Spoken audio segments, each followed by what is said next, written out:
One of the biggest questions I always get is, how do I start a manga collection? And as someone who's only gotten into collecting manga recently, I thought I'd share some of my tips with you guys, along with showing you guys my collection. I'd say the best part about manga collecting is that you get to get some pretty cool merch from shows that haven't been animated yet, or don't get enough attention. For example, it's pretty difficult to find anything Stone Ocean or Steel Ball Run as these parts haven't been animated yet. But these volumes were relatively cheap on Amazon, so I decided to pick them up because I like showing them off.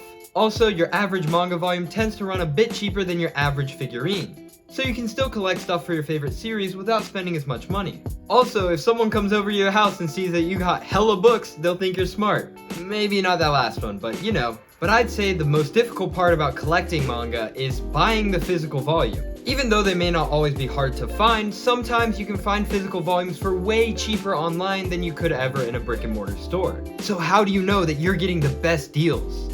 Well, I got some tips for you. Junji Ito's Uzumaki retails for $27.99 at Barnes & Noble, but you can typically find it selling for a couple dollars cheaper online. And if you're in store and want to buy it that day, you can always ask the guy at the cash register to price match it with their online version. So instead of having to wait and order it, you can get it that day and at a cheaper price. But Louise, I want to go even cheaper. I hear you. I also want to go even cheaper and pay less for my manga. Fear not.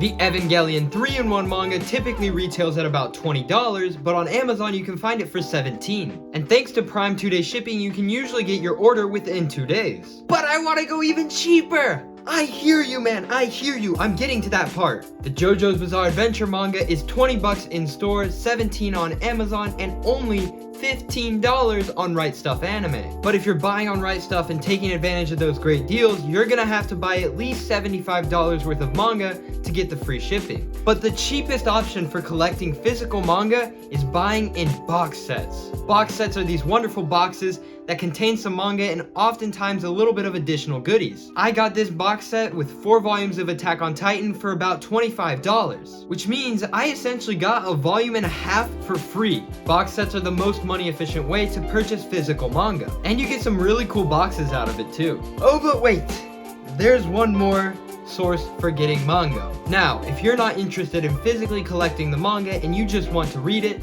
the Shonen Jump app is fantastic. You get access to 100 chapters of manga per day, which is a limit I never reached, for the cheap price of $2 a month. For context, if you're interested in buying one of these volumes of My Hero Academia, you're usually only going to get about 10 chapters out of them for $10. Doing the math real quick, if you're reading 100 chapters per month, so that's $2 for 100 chapters, which is the daily limit, you're only paying 2 cents per chapter. Whereas if you're reading them in the physical manga, it's going to cost you about $1 a chapter. Okay, so now you're probably thinking, good, I know how to buy manga, but what manga should I buy? Fear not, for I got the answer for you.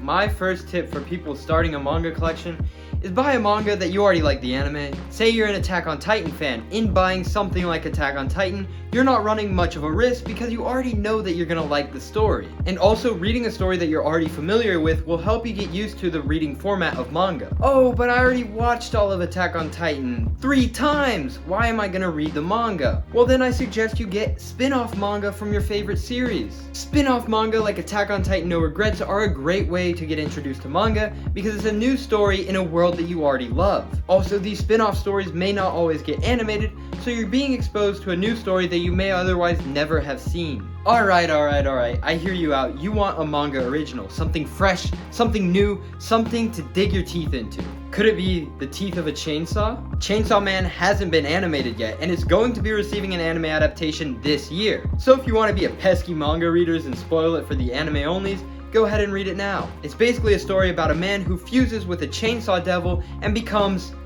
Chainsaw Man. Trust me, it's a lot of fun to read. I read the entire series online in a couple of hours, and now I'm collecting the physical volumes because I loved it that much. Also, there are only 3 physical volumes out right now, so if you want to get into the series, it's not much of a financial investment. Up next in my manga collection is again another anime that I really love that I just want to read the manga for. When I say I slept on Full Metal Alchemist Brotherhood for too long, I mean it. This is probably one of the most enjoyable shonen anime that I've ever watched and has fantastic depth to it. Ed is an awesome protagonist and the themes of religion, science, and all that stuff meshing together are really well done. I'm not done with the anime yet, but I already started collecting the manga because I love it so much and wanted to read the original source material. Also, quick little displaying tip, the manga covers are oftentimes the prettiest part of the volume. So if you don't just want to see a giant row of spines, why don't you try flipping them out like this? Along with that, throw in some figurines or pop figures and you'll really make your collection pop out. Next up in my collection, I have 2 volumes of Hunter x Hunter. Hunter x Hunter is really good and it's just a really good shonen series. And that brings me to my next point,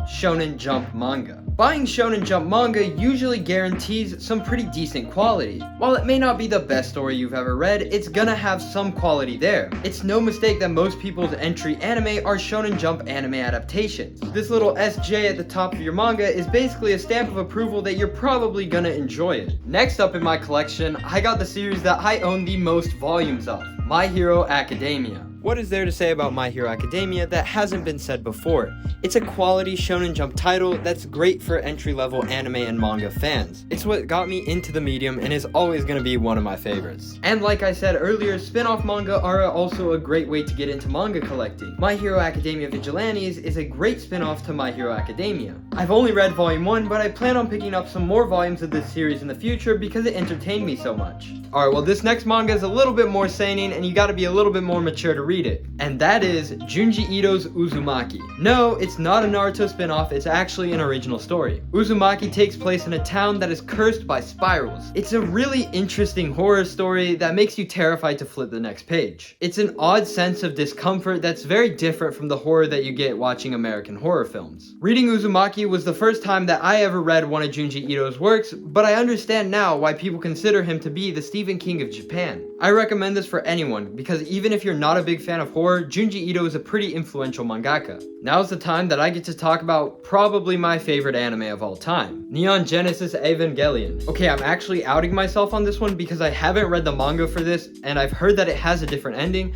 but I personally can't speak on it because I haven't gotten there yet. But what I can speak on is the quality of these Evangelion 3-in-1 books. They're really nice. Just by flipping through the pages, you notice a lot more quality than you get in a typical little single manga. This 3-in-1 collection is great for anyone who's a fan of Eva and wants to buy some merch of it. The next manga I'm going to be talking about is probably the most bizarre manga out there.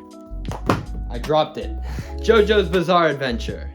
This one's the Rohan of the Louvre edition. Currently for JoJo's Bizarre Adventure, I'm collecting the first volume of every part because it's really long and the only English translation volumes are really expensive. But that's besides the point. I believe that every JoJo fan should read the JoJo manga because Araki's art is really, really good. I mean, hey, it literally got featured at the Louvre. And actually, since I'm such a big fan of JoJo, I bought the first volumes of the parts that haven't been translated yet because the art is so good and I like flipping through it and just looking through the art. At the end of the day, this is the most bizarre series you're ever going to read and I recommend every anime fan checks it out at least once. And to wrap up my collection, the only series that I own but haven't read yet is Tokyo Ghoul. I've heard lots of good things about Tokyo Ghoul, but I haven't personally read it yet, so I can't recommend it. But I do plan on reading it soon, so if you guys want to hear my thoughts on that, be sure to subscribe and hit that little notification bell icon so you don't miss them when they come out. But the most important thing when it comes to collecting manga is to have fun, and to buy stuff that you like. And that wraps it up for this video, folks. Thanks again for watching till the end, it really means a lot. If you guys made it this far, be sure to leave a comment down below and let me know, what manga series should I collect? Are there any ones in particular that you guys want to hear my opinion on? I'm open to some recommendations and hopefully you guys want to see some content on some other manga. But yeah, that wraps it up for today's video. Be sure to drop a like if you haven't already. And until next time, peace out guys.